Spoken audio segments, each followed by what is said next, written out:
Mr. President. The senator from Oklahoma.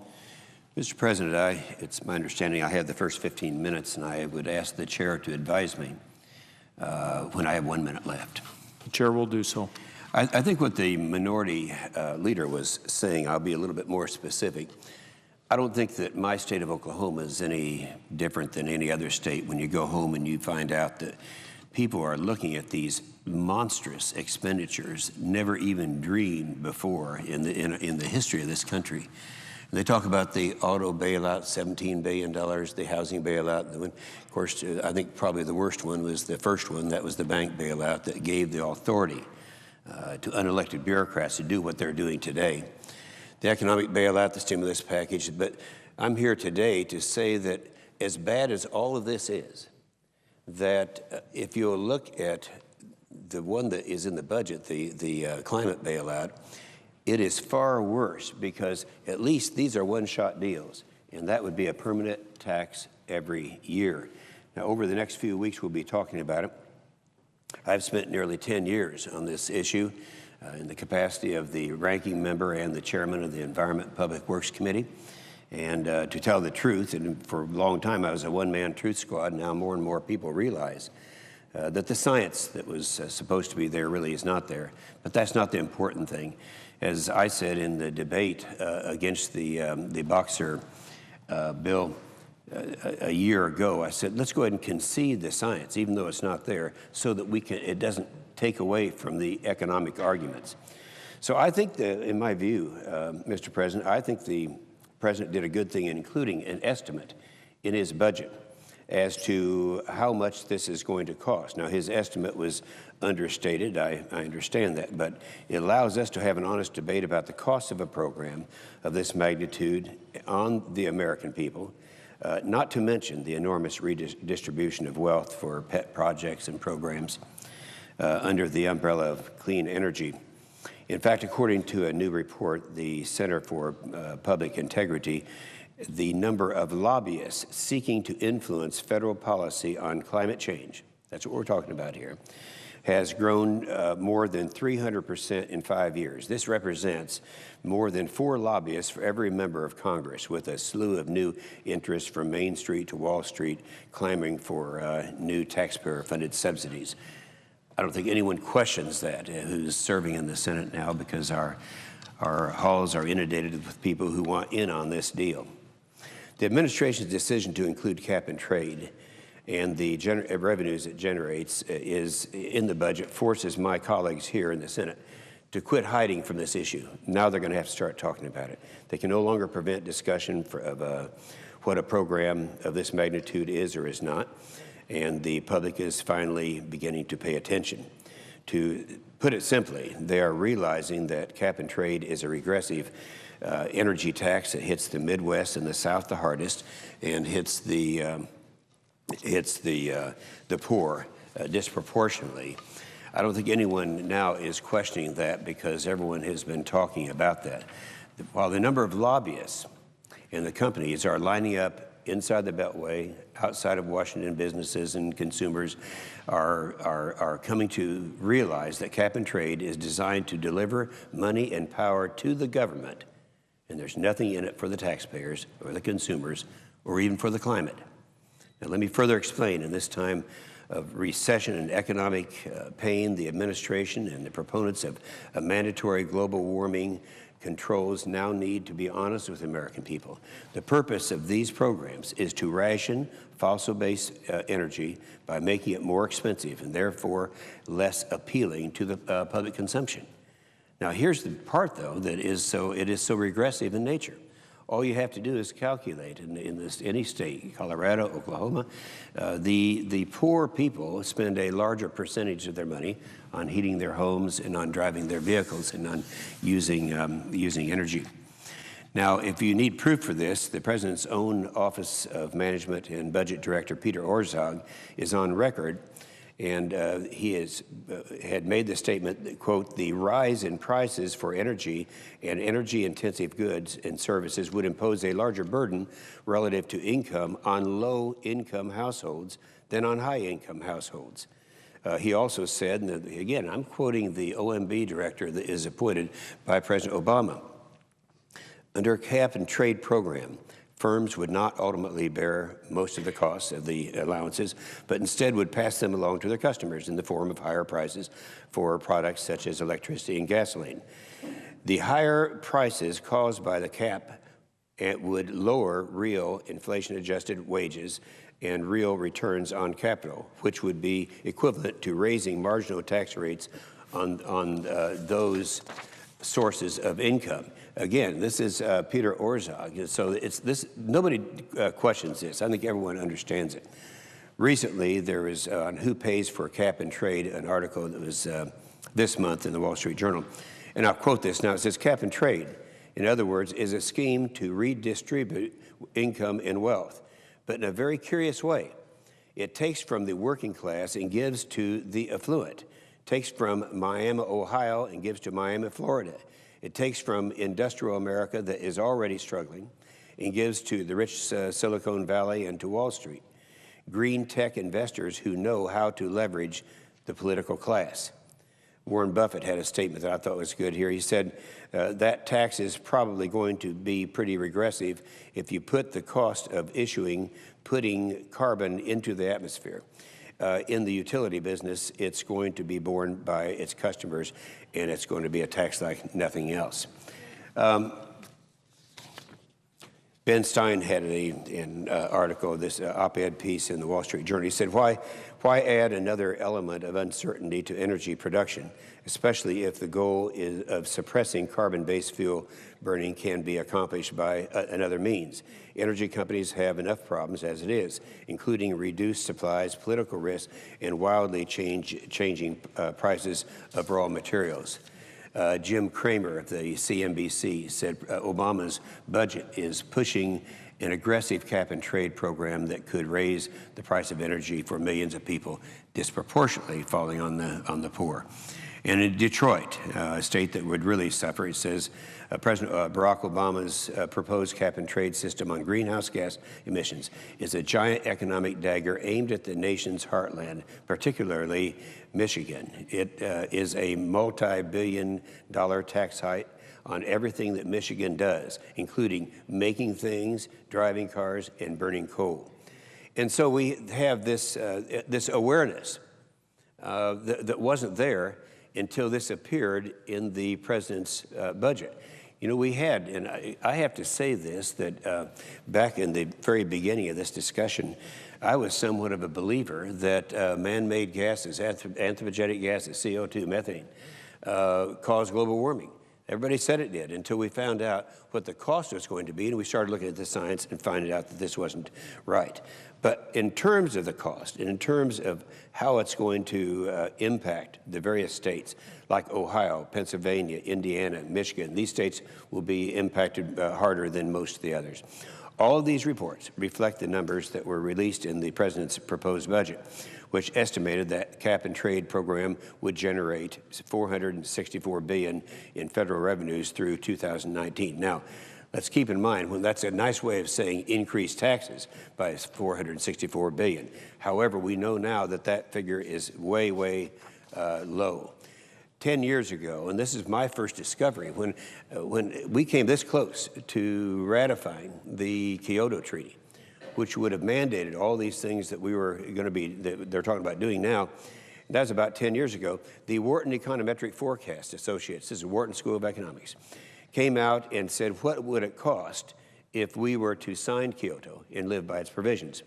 And he said it would cost $2.4 million in U.S. jobs, reduce GDP by 3.2%, and in excess of $300 billion a year in taxes that we showed on a previous chart.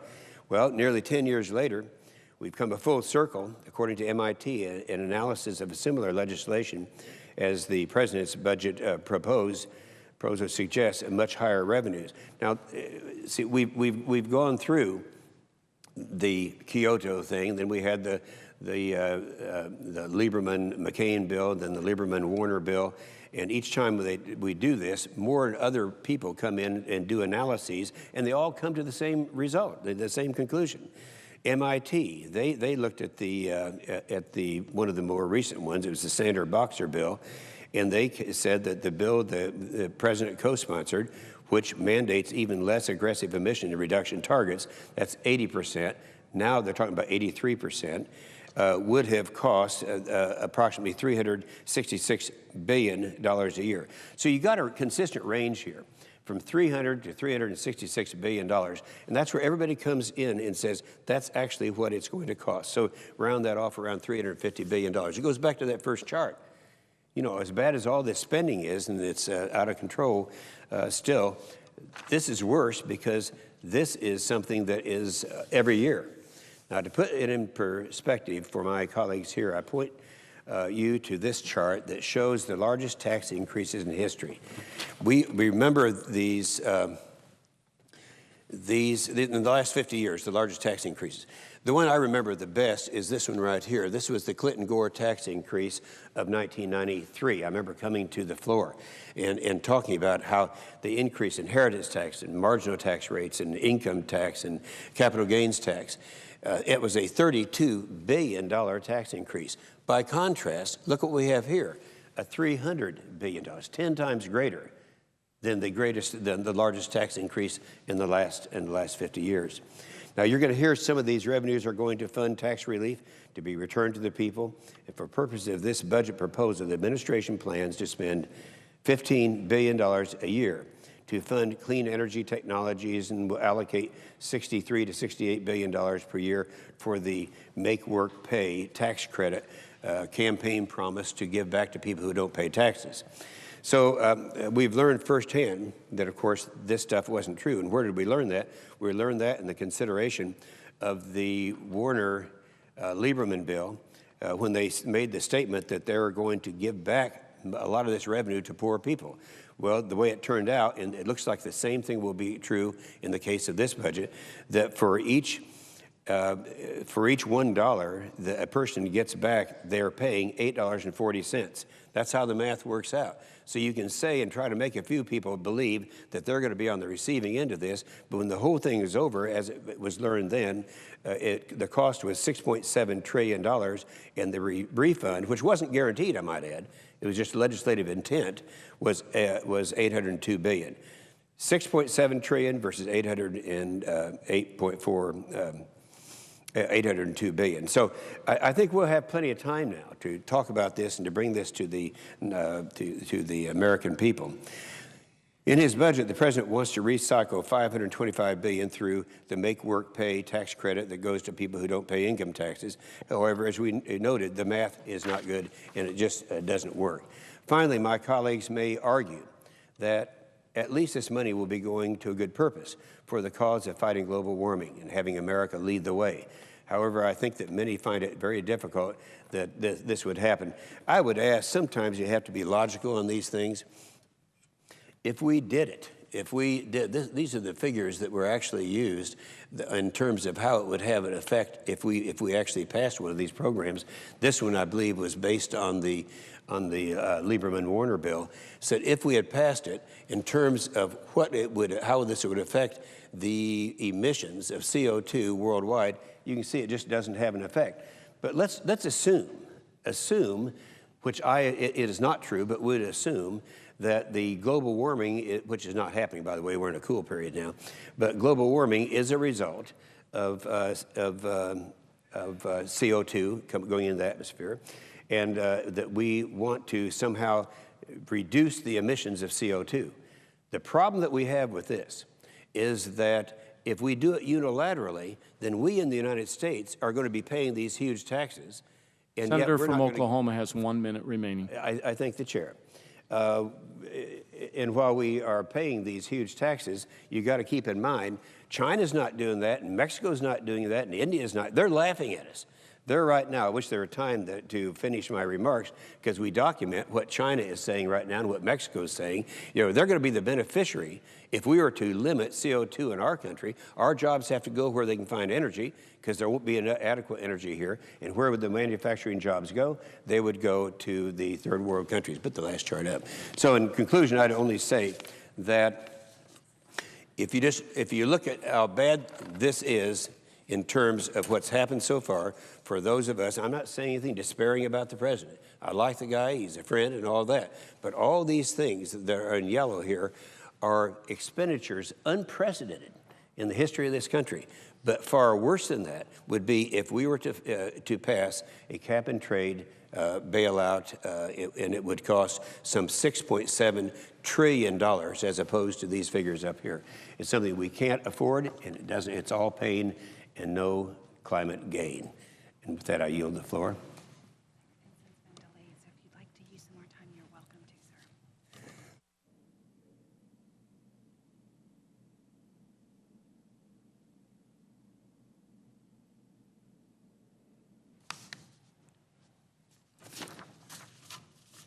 Let me just briefly go back a little bit in history on this.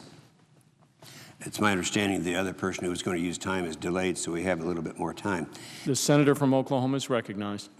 I mentioned a minute ago that when Republicans were a majority, I was the chairman of the committee that's called Environment and Public Works. And this committee has jurisdiction over most of the energy issues that we deal with. And at that time, and this was way back during the Kyoto consideration, we're talking about 10 years ago, most people did believe that CO2 or anthropogenic gases were causing global warming. At that time, we were in a warming period. And by the way, I have a real interesting speech that I've used where I'll take magazines like Time magazine. Back in the middle of the 70s, they talked about another ice age is coming. We're all going to die, and they have. I wish I had that with me right now. And then just about 2 years ago, they had the same Time magazine had this poor polar bear standing on the last piece of ice floating around in the ice cap and saying global warming is coming, we're all going to die. Let's keep in mind the motivation, a couple of things that I believe in terms of motivation on this. One is publications, they sell, they're probably their two largest issues were those two issues because they made people walking by the newsstand would see, wait a minute, we're going to die, I better buy this and see how much time we have left. And so it's a scare type of thing. And it all started with the United Nations, the IPCC, the Intergovernmental Panel on Climate Change. They came out with this idea that somehow greenhouse gases are causing global warming. Well, when you stop and think about it, and this was in concert with the NAS, they had reports that they started giving out, but the reports were summaries for policyholders. They were not based on science. And they talked about how the science is there and the science is all settled. Well, it was after we realized from the Wharton School how much money this is going to cost the taxpayers. After that period of time, we were in a position where we could actually start analyzing it, and then the scientists started coming out of the woodwork, and they were no longer intimidated.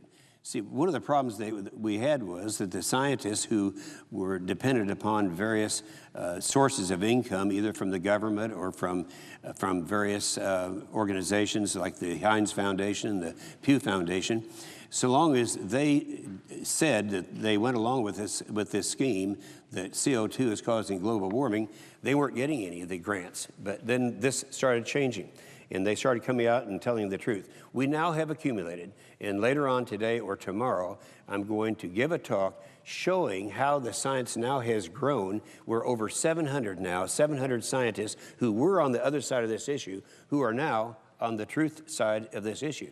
So the science needs to be talked about, even though right now during the debate, it's probably more significant that we talk about the economics and what it's going to cost people.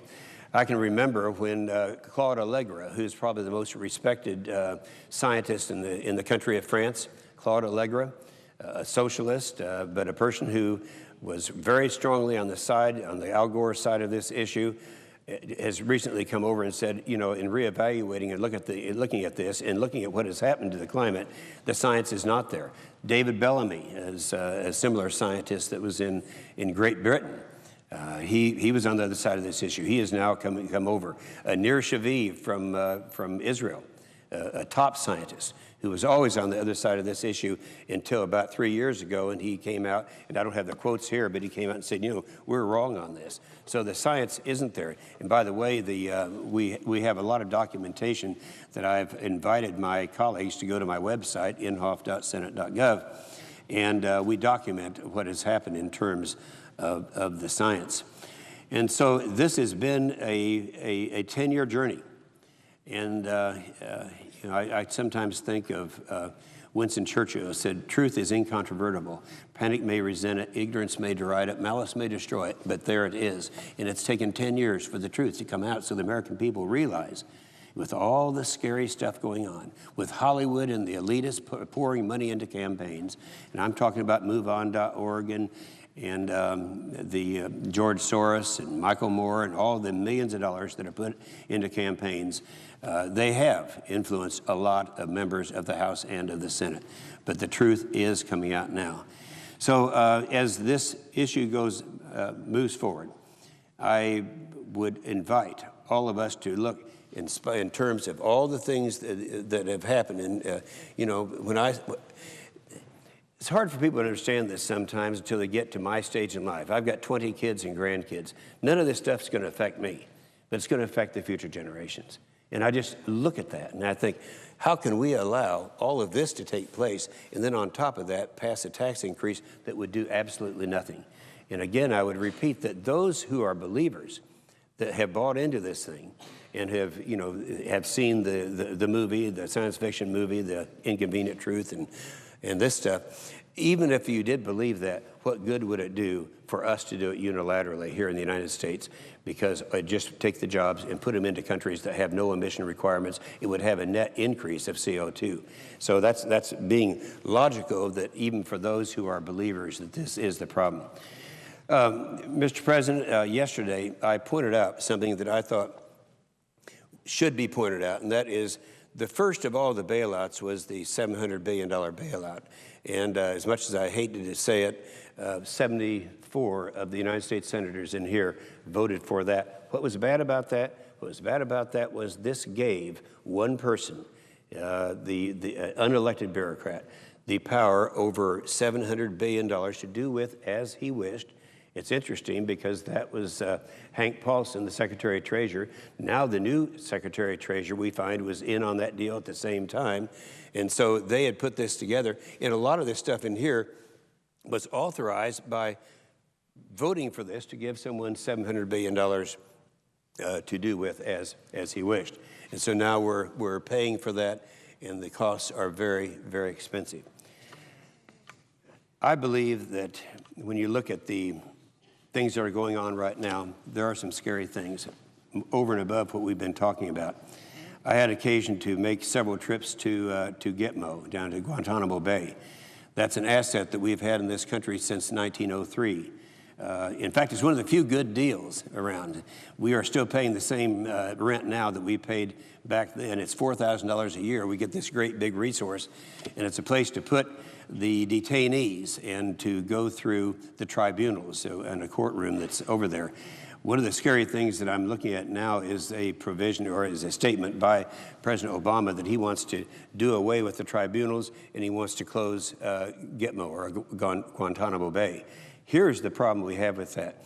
Right now we have 245 detainees, or some call them terrorists, who are there, incarcerated there. Of the 245, 170 of those has no place to go. I mean, the countries won't take them back. They can't be repatriated anywhere. Of the 170, 110 are they're the Sheikh Mohammed type of individuals. They're really bad terrorists. Now, if something should happen, that the president would go through with his statement that he's going to close Guantanamo Bay, there's no place else to put these, no place in the world. And this number is going to increase as we escalate in Afghanistan.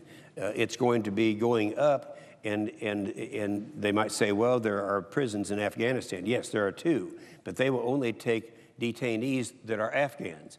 So if they're from Djibouti or from Yemen or from Saudi Arabia, then they have to go someplace else, and the only place they can put them right now is Guantanamo Bay. The argument that they make, that there was torture going on there and all that, it's been completely refuted. In fact, every publication, every television station, every newspaper that has gone and inspected the premises at Guantanamo Bay has come back with the report that it's better than anything in our prison system in the United States. One of the suggestions was that you take these people and you send them around to some 17 areas within the United States. One of those was suggested to be in my state of Oklahoma. which was Fort Sill. I went down to Fort Sill the other day to look at that and think, just kind of picture, we would have a bunch of terrorist detainees here. And by the way, this would serve throughout the country as 17 magnets to bring in terrorist activity. Most people agree that would be the case. But if we were to distribute these people around, they would have to be coming into our court system, since we couldn't be using tribunals, and the rules of evidence are different in the court system. Could be that some of these would actually be turned loose. So it's a very serious thing, and it's something that we need to keep. And every publication, every newspaper or television station that has gone to Guantanamo Bay has come back and said, you know, all these things just aren't true. We need to keep this, and it's changed a lot of minds. So I'm hoping, that's one area that I'm really hoping that we will be able to demonstrate clearly that it's a resource that we must have and that the world needs very much, and we'll be working to that cause. Another thing that's not talked about very much in the budget is that almost everything is increased. We look at the size of the budget. We look at the deficits. The deficit for the year that we're in right now could approach $2 trillion. It's just unimaginable. People criticized George W. Bush during his tenure. But if you take all the deficits for those 8 years and add them all up and divide by 8, it averaged $245 billion a year. Now we're talking about 8 times that in 1 year. So these amounts are horrible. But the thing that I don't like, the other thing I don't like about the budget is everything is going up. I mean, the increased spending, except military. I mean, we have a real serious problem right now that we're facing in the military. And that is, during the decade of the 90s, we downgraded our military by about 40%. I might add that some countries that could be potential adversaries, like China, increased tenfold during that time. So we had reduced it down. There was this euphoric attitude. The Cold War is over. We don't need a military anymore. And so during the 90s, they brought down the military in terms of our force strength, in terms of our modernization program. And there are a few heroes back at that time who helped us out. One was a general, that John Jumper, and this before he became the chief of the Air Force. He made a statement in 1998. He said, now we are in a position where our best strike fighters, our best strike equipment, the F-15 and F-16, is not as good in many ways as what the Russians are making right now in the Su series. At that time, it was the Su-30s, now Su-35s. Well, so we went ahead. That helped us get into the F-22 and the Joint Strike Fighters so that we would again regain our superiority. It's when I talk to people and tell them that when our kids go out in potential conflicts, that they would be fighting people who have better equipment than we do, it's un-American. It's not believable. Right now, the best artillery piece we have is called a Paladin. It's World War II technology. It was you have to get out and swab the breech after every shot. And yet there are 5 countries, including South Africa, that make a better one than we have. Well, we, because we lifted that awareness, we're able to step into an area of what we call a future combat system, FCS, to modernize our ground forces and modernize our equipment that they use. There will be about 16 elements of the future combat system. The first is called an endless cannon, non-line of sight cannon. This would replace the Paladin so that we'll have something that is really the state of the art.